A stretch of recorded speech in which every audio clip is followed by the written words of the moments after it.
अखंड दीपक के सामने परम वंदनीय माता जी ने 24 लाख के 24 महापुरुष चरण किए।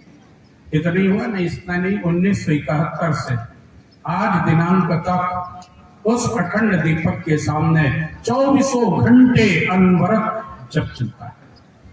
जो शांति कुंज में गए हैं वो जानते हैं कि ऊपर अखंड दीपक के पास एक कन्या लगातार गायत्री महामंत्र का क्या करती रहती है, जप करती रहती 24 घंटे। भाइयों बहनों, उस अखंड दीपक की, और ऐसा कहा गया है हमारे वेदों में कि किसी मंदिर में यदि 24 साल अखंड दीपक जल जाए तो स्वमेव सिद्ध हो जाता है, उसे फिर कुछ कहने की जरूरत नहीं है। और परम पूज्य गुरुदेव का जलाया हुआ ये अखंड दीपक तो कितने वर्ष हो गए, 99 वर्ष हो चुके हैं। शताब्दी हम मनाने के लिए जा रहे हैं, जिसके सामने करोड़ों करोड़ गायत्री मंत्र जपे जा चुके हैं। भाइयों बहनों, इसीलिए आज भी गायत्री परिवार का कार्यकर्ता जब शांति कुंज जाता है तो सबसे पहले वो अखंड दीपक दर्शन के लिए जाता है।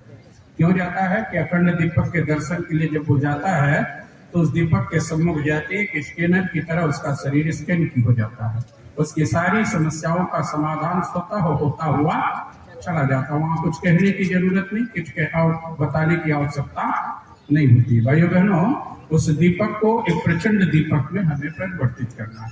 इसीलिए पूरे देश में इस समय क्या चल रही है, ज्योति कलश यात्राएं पूरे देश में चल रही है। आपके यहाँ भी जयपुर में भी आई, दिनेश जी आई थी, नहीं आई, आ चुकी है, आके चले गए।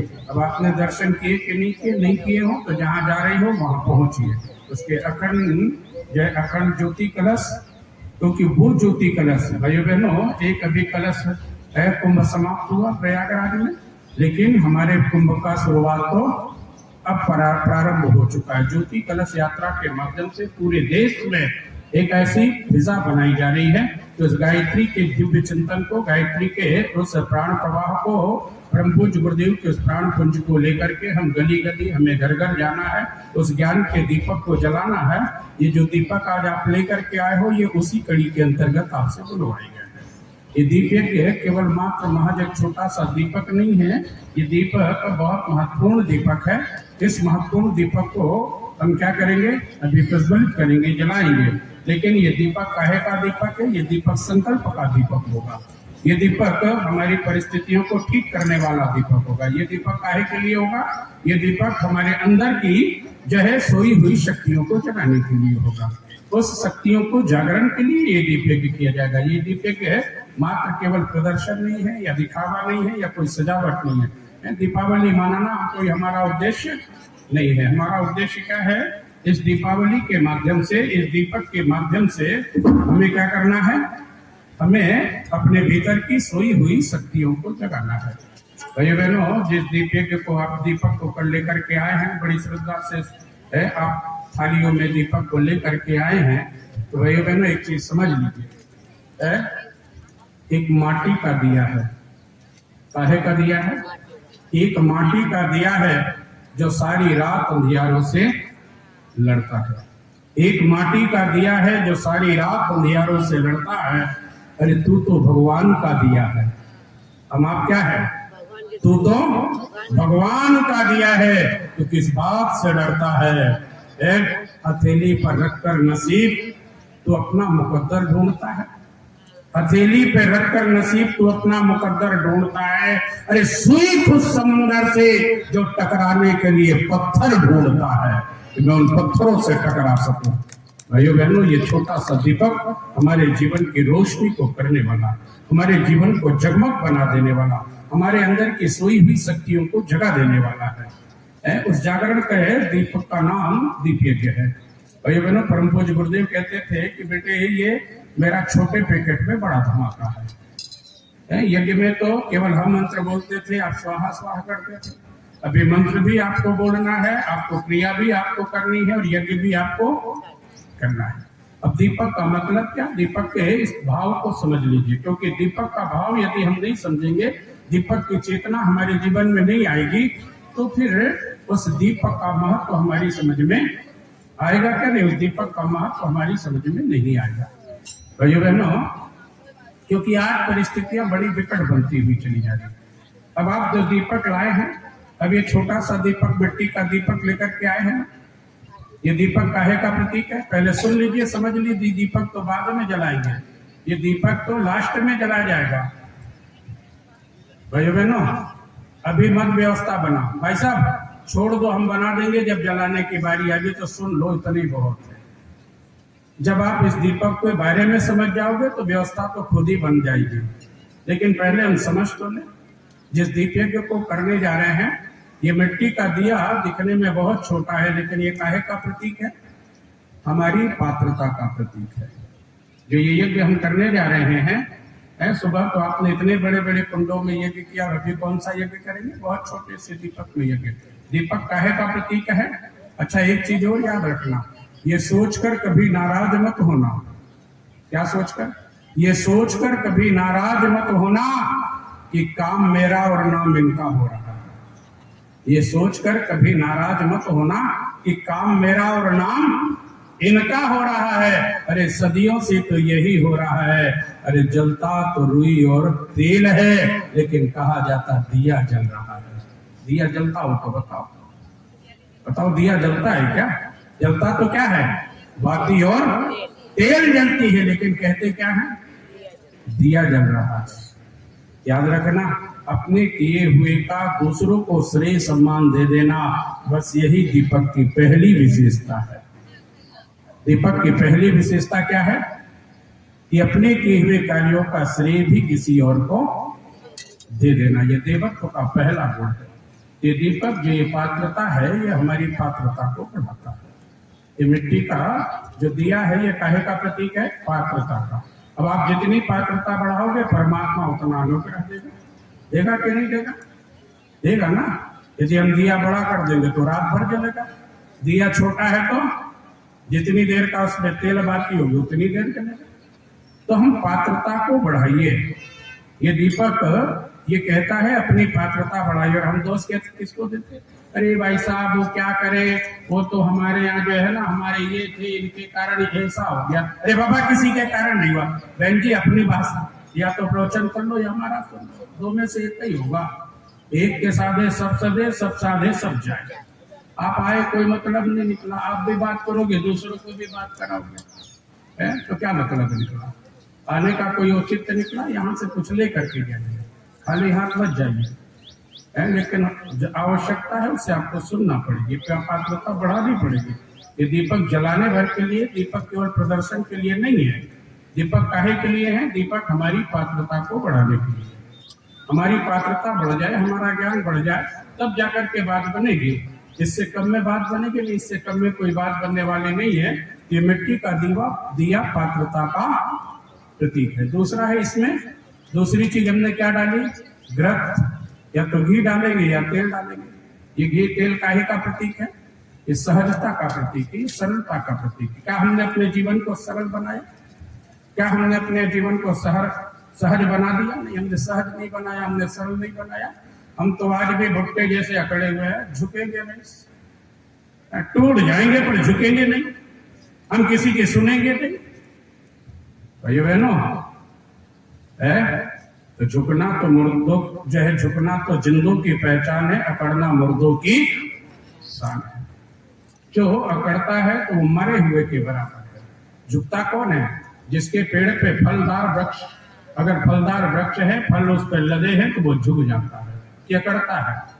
लेकिन जिसके ऊपर कोई फल नहीं तो वह अकड़ करके खड़ा रहता है।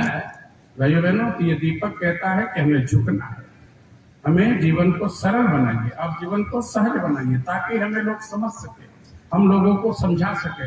जब तक ये सरलता हमारे जीवन में नहीं आएगी, जब तक ये सहजता नहीं आएगी, तब तक हम सफल होंगे नहीं, हम सफल नहीं होंगे। घृत और तेल का मतलब होता है स्नेह और प्रेम। आपको पूरे परिवार को काहे से जोड़ना है? प्रेम से जोड़ना। अपने समाज को काहे से जोड़ना? अपने प्रेम से जोड़ना। ये घी ये कहता है कि पात्रता बढ़ाइए और प्रेम बढ़ाइए, क्योंकि पात्रता नहीं बढ़ेगी तो प्रेम भी बढ़ने वाला नहीं है। आपको कोई नहीं चाहेगा। आप चाहते हो कोई हमारा सम्मान करे, तो सम्मान यदि चाहते हो तो सम्मान हमें देना पड़ेगा। सम्मान यदि हम नहीं देंगे तो फिर हमें सम्मान मिलने वाला भी, क्योंकि जो बोया जाता है वही काटा जाता है। और तीसरी चीज है इसमें रुई। रुई काहे का प्रतीक है? रुई है त्याग का प्रतीक। रुई अपने आप को जलाने के लिए तैयार हो जाती है कि मुझे खत्म कर दीजिए, लेकिन संसार को क्या कर दीजिए, उजियारा प्रदान कर दीजिए। भाइयों बहनों, वो त्याग की पराकाष्ठा है रुई। ये छोटा सा दीपक मात्र नहीं है। इसकी प्रेरणाओं को जब तक यदि हमारे जीवन में नहीं लिया जाएगा, दीपक हमारा करना ना करना क्या हो जाएगा, बराबर हो जाएगा। जब तक ये प्रेरणा, ये त्याग की, जब तक हमें देने की वृत्ति नहीं आएगी है। और मित्रों, हमारा तो जीवन ही देने पर गया, हमारी संस्कृति देने के लिए, पूरी जीवन पूरा संस्कृति त्याग पे भरी हुई है। हमारी इस मानवीय संस्कृति को बचाने के लिए तो हमने तो दधीची बन करके अपने हड्डी तक का ध्यान कर दिया। हमने हड्डी भी दे दी, उन्होंने मांगा, बोले अब आपकी हड्डी की जरूरत है, अगर हड्डी नहीं दी तो जो है असुर मारे नहीं जाएंगे, तो बोले ले जाओ।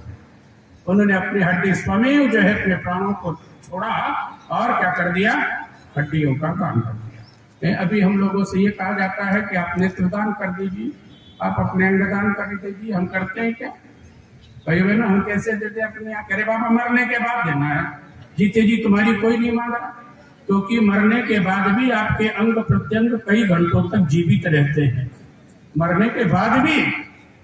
और अगर ये अंग प्रत्यंग यदि हम दान कर दें तो न जाने कितने लोगों की जिंदगी को हम सवार कर सकते हैं। हमारी दो आंखें दो व्यक्तियों को रोशनी दे सकती है, हमारे जो है फेफड़े किसी और को जीवन दे सकता है, हमारे गुर्दे किसी और को जीवन दे सकते हैं।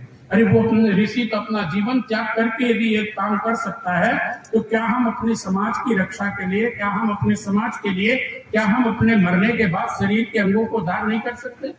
नहीं तो उसके बाद तो किस काम का है? या तो जला दिए जाओगे, या गाड़ दिए जाओगे, या बहा दिए जाओगे, बस हो गया।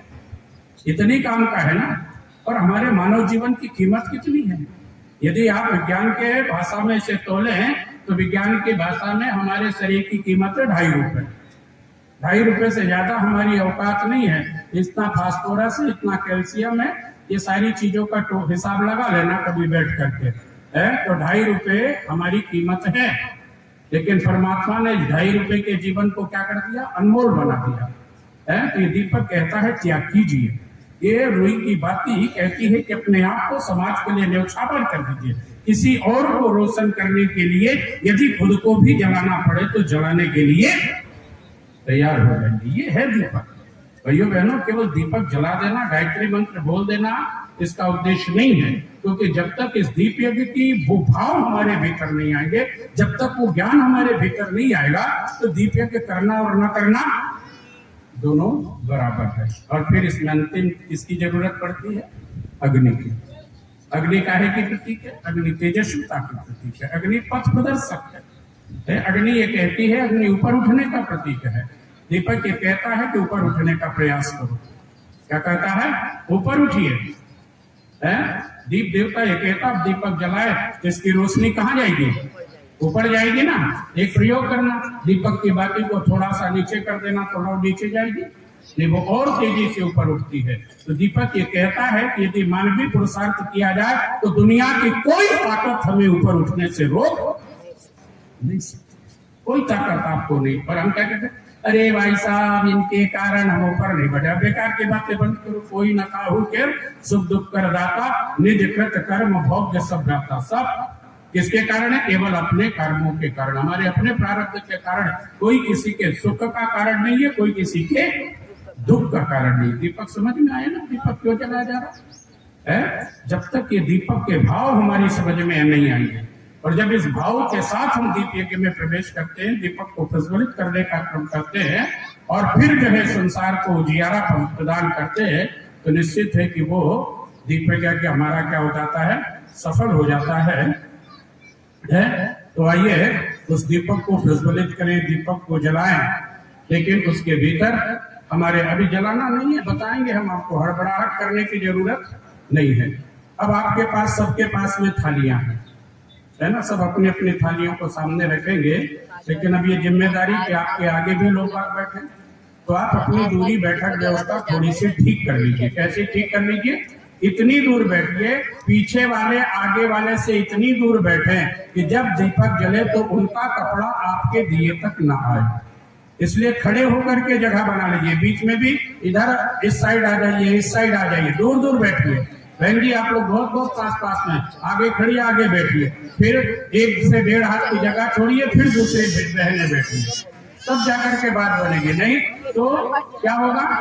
बहन जी दूर बैठिए, उनसे पीछे पीछे वाली बहनें दूर हुई है, कम से कम 1 से 1.5 हाथ, 1.5 हाथ की दूरी होनी चाहिए बहन जी, और पीछे होना पड़ेगा। लेकिन इनकी साड़ी आपके दीपक पे जाएगी और कहेंगे साहब होम कर